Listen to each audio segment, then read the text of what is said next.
আমি গাছ থেকে কারি পাতা তুলে নেব।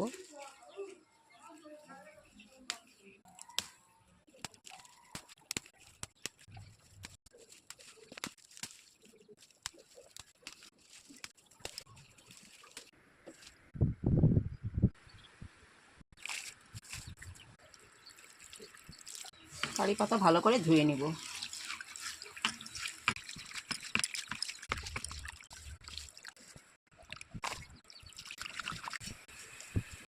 কারি পাতা, রসুন, আদা দিয়ে দিয়েছি। কাঁচামরিচ ধুয়ে কেটে দিয়ে দিয়েছি। আন্দাজ করে লবণ দিয়ে সব কিছু দিয়ে কুটে নেব। অল্প জল দিয়ে দেবো।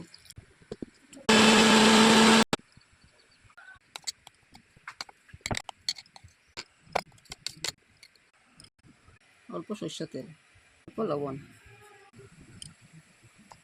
কারি পাতার চাটনিটা আমার হয়ে গেছে।